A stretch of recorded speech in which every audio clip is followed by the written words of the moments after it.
ये हमारा हो गया DC टू DC, ये हमारा DC टू DC हो गया। अब इसको हमारे ये बूस्ट कॉइल पे जाता है पावर, ये पावर जो होता है 3.7 वोल्ट होता है।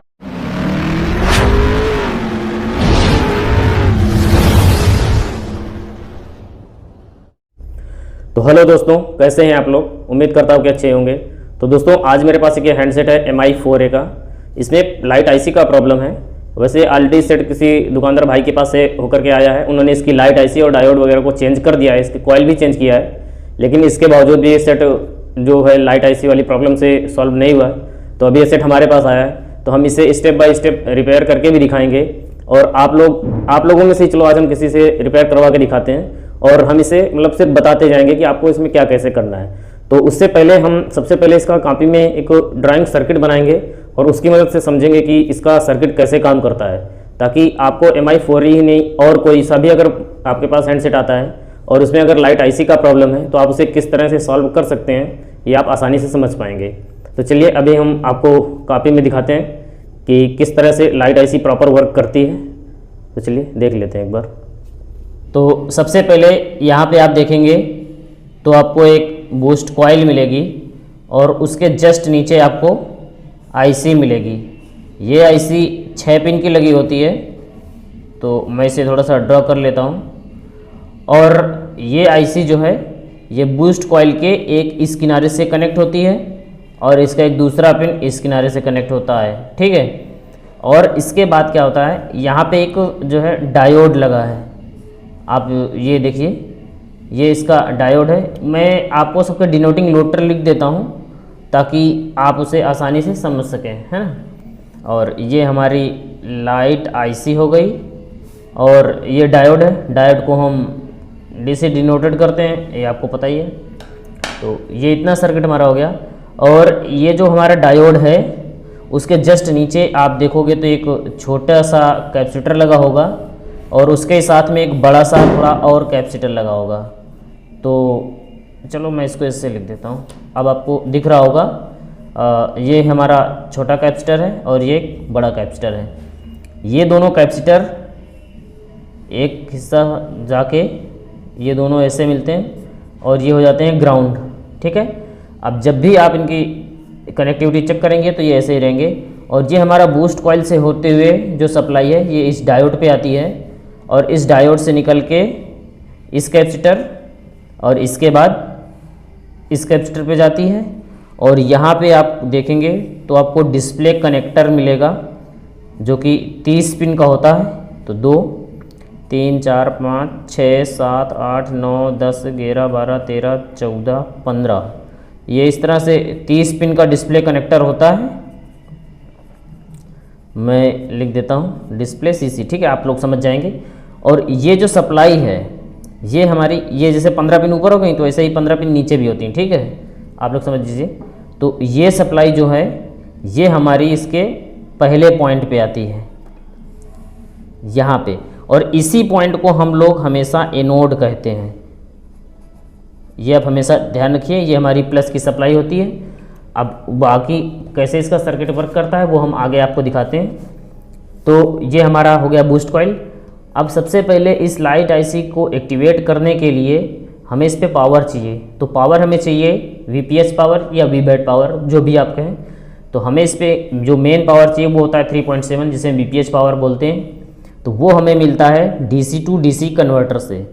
तो ये हमारा हो गया DC टू DC, ये हमारा DC टू DC हो गया। अब इसको हमारे ये बूस्ट कॉइल पे जाता है पावर, ये पावर जो होता है 3.7 वोल्ट होता है और इसी को हम VPH पावर कहते हैं। और ये जो DC टू DC को सप्लाई मिलती है, जो इसमें इन होता है इनपुट, वो जाता है हमारे बैटरी कनेक्टर के प्लस पॉइंट से। इसमें BSI थर्मल भी होता है, तो उसे आप देख लीजिएगा। ये इसके प्लस पॉइंट से जो सप्लाई जाती है, और ये भी सप्लाई 3.7 वोल्ट होती है, लेकिन इसका नाम यहाँ पे होता है VBAT। अब थोड़ा सा ध्यान दीजिएगा, वोल्टेज सेम वो यहीं पे है, सेम वोल्टेज यहाँ पर भी है, लेकिन जो इसको नाम हम बुलाते हैं वो इसको बोलते हैं VBAT। और जो DC टू DC कन्वर्टर के आगे चली जाती है सप्लाई, उसको हम बोलते हैं वीपीएस पावर, ठीक है। और कई बार इसे कुछ लोग प्राइमरी लाइन भी बोलते हैं, तो वो यही सप्लाई है।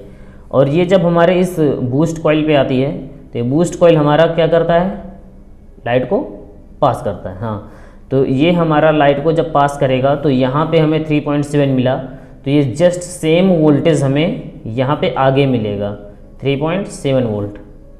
कई बार क्या होता है कि हमारी ये आईसी ख़राब हो जाने की वजह से, ये बूस्ट कॉइल ख़राब हो जाने की वजह से ये सप्लाई यहाँ पे आ नहीं पाती है, तो इसके आगे का सर्किट हमारा प्रॉपर तरीके से वर्क नहीं करता है, जिसके कारण हमारे मोबाइल में लाइट का प्रॉब्लम आता है। तो अभी इसमें हम देखते हैं, ये हमारा क्या डायोड है, तो डायोड का ये प्लस सिरा है, ये माइनस सिरा है।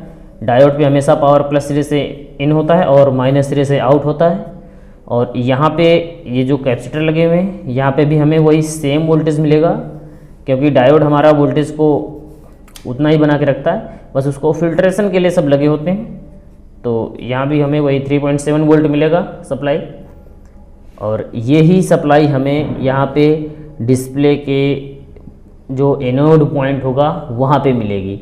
बाकी की इसमें और सारी पिनें होंगी, वो और अदर काम के लिए होंगी। जो हमारी सबसे मेन लाइन है वो एनोड वाली है, तो एनोड वाली लाइन हमें यहाँ पे मिलेगी, ठीक है। अब चलिए देखते हैं लाइट आईसी का क्या सीन है। तो लाइट आईसी ये है, ये हमारी लाइट आईसी है, और ये लाइट आईसी हमारी कभी कभी प्रॉपर वर्क नहीं करती है, क्योंकि हमें एक सप्लाई तो यहाँ पे आप देख रहे हैं मिल गई, दूसरी इसको जो भी इसके हिसाब से चाहिए वो मिल गई। लेकिन अब इसका जो एक ये है, ये हमेशा ग्राउंड होता है एक सिरा, ये जो दूसरा है ये वाला, इसको हम थोड़ा सा ऐसे बना देते हैं। ये यहाँ पे एक हमारा रजिस्टर लगा होता है, और रजिस्टर का एक दूसरा सिरा ग्राउंड होता है, ठीक है। कई बार क्या होता है, ये रजिस्टर भी कुछ गड़बड़ हो जाता है, तो इसकी वजह से लाइट आईसी में प्रॉपर वर्क नहीं हो पाता है। या फिर ये जो हमारी लाइन है, ये हमारी फीडबैक की लाइन होती है, ठीक है, ये हमारी फीडबैक की लाइन होती है। अगर ये भी गड़बड़ हो गई, इसे जो सिग्नल मिलना चाहिए अगर वो भी नहीं मिला, तो वो भी फिर हमारी लाइट ऐसी काम करना बंद कर देती है। और कई बार हमें इस पे ये जो छठवां पॉइंट है, ये हमारा कनेक्ट होता है, मैं एक बार थोड़ा सा दिखा देता हूँ आपको। ये हमारा जो कनेक्ट होता है, ये कनेक्ट होता है हमारा पीएम से, पीएम, ठीक है। पीएम से हमें जो इसमें सप्लाई मिलती है वो मिलती है 1.8 वोल्ट। अगर हमें ये सप्लाई नहीं मिल रही है तो हमारी लाइट आईसी वर्क नहीं करेगी। आप समझ गए?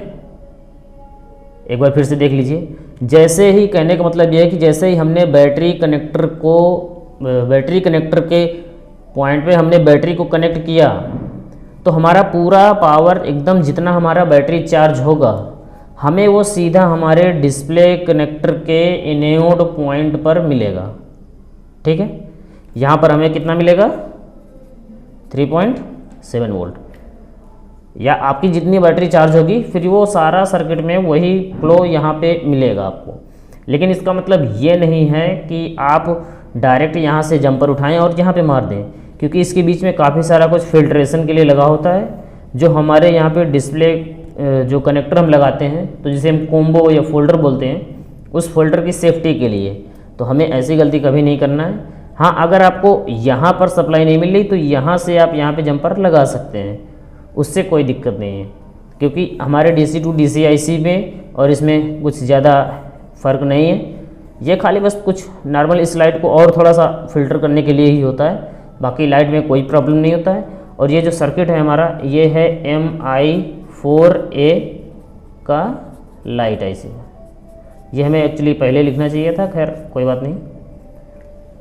तो आप लोग समझ गए होंगे। मैं एक बार फिर से आपको समझा देता हूँ। देखिए, जैसे ही हमने बैटरी कनेक्टर पर बैटरी लगाई, वही पावर हमारे जितना बैटरी चार्ज होगी वो हमें मिलेगा DC टू DC IC पे, वही आगे जाके हमें मिलेगा बूस्ट कॉइल के दोनों सिरे पर, क्योंकि बूस्ट कॉइल का काम होता है लाइट को पास करना, और वही हमें डायोड पे मिलेगा। और डायोड का एक सिरा हमारा ये इस कैपेसिटर से जुड़ा है और दूसरा भी कैपेसिटर से जुड़ा है। ये बड़े छोटे कैपेसिटर हैं, अलग अलग काम के लिए होते हैं, सब फिल्ट्रेशन के लिए। मेन हमारा काम है जो एनोड लाइन पे डिस्प्ले कनेक्टर के एनोड पॉइंट पर हमें बैटरी का वोल्टेज मिलना, ठीक है।